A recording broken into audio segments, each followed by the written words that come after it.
What's up YouTube? It's the Action Figure Grader coming back to you with another video, and today we're going to focus on AFA, CAS, and UKG loose graded vintage Star Wars figures, everything from the early first 12 figures to a lot of last 17 figures, and some of the prices were pretty surprising, mostly on the upper end. There doesn't seem to be any slowdown whatsoever. The big test is going to be obviously the Hakes auction that ends at the end of March, and so we'll be really curious to see how those really hot items sell, and I'm sure that we'll do a summary of that later this month. As always, thanks to my Patreon supporters. You guys allow this channel to happen. Patreon.com/actionfiguregrader is where you can go to sign up, and we're going to start off with a couple of different blue Snaggleteeth. This is an AFA 80 plus example with the clear view case up top. This one does have the toe dent. As you can see on his right-hand foot there, he's got a very pronounced toe dent. That's the more common I've heard. The one without the toe dent is a little bit harder to find, has been my experience, but in general, neither one of them are too terribly tough to find.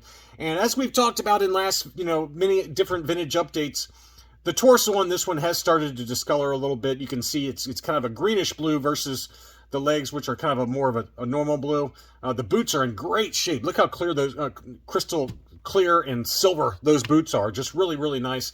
Unfortunately, he did use the Clearview case label up top, so usually those tend to sell for a little bit less, and this is the case here. $805 plus $10 shipping was the final sales price on that. 31 bids though, so lots of action. But that was an 80 plus. Now you compare it to this one. This one was an 85 with the toe dent. So the exact same figure and only one rung up in terms of grade. You went from an 80 plus to an 85. And you can see the difference in price. This one sold for $14.89 plus $12 shipping. Brand new case style, 37 bids. So again, this one had the older case style plus the Clearview label up top by AFA versus this one, which is kind of the classic label and a brand new case style. And you can just see, even though you're only going from an 80 plus to an 85, it's a pretty massive price difference going from $805 to almost $1,500. So almost double there, really. I mean, it's just a crazy price difference for the exact same figure. Next up, the same seller as the last blue snags had this one, the Han Solo small head. It was labeled a painted legs in the auction description, but it's actually the molded legs, as you can see here on the AFA label, small head molded legs, which this is the more common version. It was an AFA 85, brand new case style. Now the painted legs small head, that's a lot more expensive usually and tougher to find than this molded legs, which is more common.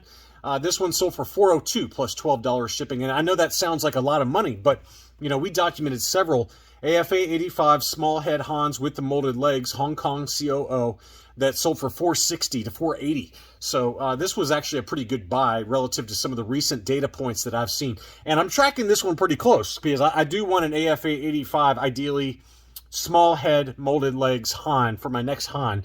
We obviously did that unboxing of that POC Han Solo, and I talked about that. I talked about how I'm missing this small head Han, so I would like to pick that one up at some point. So that gives you a pretty good data point to aim for, about $400. A couple of different Leias also sold, both of them UKG 80%. This one was the No COO, brand new case style. That one sold in an auction February 19th. 18 bids, it sold for 149 pounds, which is about $177. That's a pretty good buy in my mind for a No COO. Tougher to find that No COO Princess Leia. And then also the Taiwan. This was also UKG, and that one sold same day, 137 pounds, which is $163. So the market's ascribing a slight premium to the No COO version of Leia versus the Taiwan, and I would agree with that. I mean, I feel like the Taiwans should be easier to find, given that they came on U.S. Kenner card backs, maybe towards the Return of the Jedi and maybe even some ESPs, I don't know. Usually with the Taiwans, it would be like Return of the Jedi card backs. But anyway, the No COO would be tougher to find. They would probably appear on tri-logos or straight Palatoy cards. A little bit harder to find, that one has been my experience. But anyway, they both sold for about the same price, so that gives you an idea of what UKG 80s would sell for. A few different Chewbaccas also sold. This one was an AFA uncirculated 85 with the brand new case style. This one was just a straight Hong Kong, so the most common of all the Chewbaccas. Still sold for a big premium, and that, again, it just shows you what sellers are willing to pay for the uncirculated designation, especially if it's got the brand new case style. Because right around this time is when AFA stopped doing uncirculated grading. and you can you could send figures back in to be recased with the new case style, and you would not lose the uncirculated designation. But right around then is when they switched the case style, so it's tougher to find uncirculated, loose graded figures with the brand new case style, and of course the price reflects that, $280 or so. Here was a UKG 90% gold Taiwan COO. This is one I like to pick up. I do have one at CAS, but I think it's going to grade like an 80 or an 80 plus at best. But this one was a 90 grade, and this one sold for 144 pounds and change, which is about $172. I would have paid that all day long. I think that price was very fair. Brand new case style, beautiful UKG 90%, straight 90s for the sub-score Taiwan. And that's been my experience, that it's harder to find the Taiwan Chewbacca. You can almost find the Spanish PBP easier than you can high-grade Taiwans. I don't know what it is, but that one did sell, and 172 and change plus shipping. I think that's very fair. Next up was an AFA 85 plus Hong Kong Sand People Tuscan Raider, and that one did have the brand new case style. It was listed at auction by the same gentleman who had a bunch of really early baggies that I think we're going to cover in a baggy video that comes out before this one airs.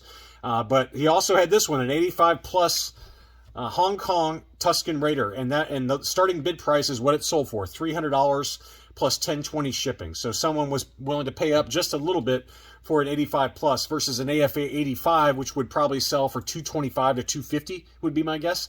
So you do have to pay a little bit of a premium for that 85 plus.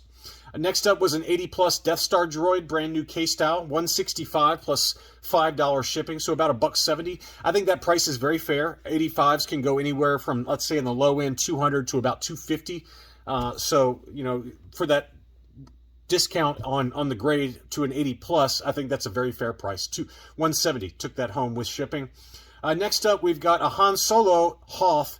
Now, this one has the tan pants, and as we talked about in my POC unboxing video, there are a bunch of different Han Solos based on the color of the pants. This is the no COO version, so probably produced in Europe somewhere, and this one has the skinny thumb, although the AFA label did not note that. So they've started labeling recently tan pants skinny thumb, or dark brown, dark brown pants, or beige pants skinny thumb. So this one was before AFA updated the label, but it's an AFA 85, still brand new case style, $250 plus $10 took that home. Next up was one that I also mentioned in my POC video, and this is the dark pants, the dark brown pants for Han Hoth. It was graded UKG 80%. And it's a Hong Kong, but this is not the POC chocolate legs. So as I talked about, it's a slightly different pant color, and that's why you really got to look at Javier Ruy Lopez's or some of the online guides for the POC figures, because it's really easy to mix it up with the chocolate pants Spanish POC figure. So this one is not that, though. It's a slightly different shade of brown used for this dark brown pants. And this one was listed for 84 pounds, and it sold for $72.50 plus shipping. So, I mean, even if you're over here in the U.S., you're probably talking, what, about $110 or $120 max after shipping. So that's a really good buy, I think, for a tougher to find Hong Kong variant. And we talked about, I think it was an AFA 85 plus that sold for $360, $380 in an auction. And so this one, again, was a UKG 80%. So it's, a lower grade figure, but very tough to find that one. So just keep an eye out for them, because it's a great looking figure. Kind of an offshoot of the Spanish POC chocolate legs is this one. So I'd love to get this one in a UKG or AFA grade. So I'll have to keep an eye out.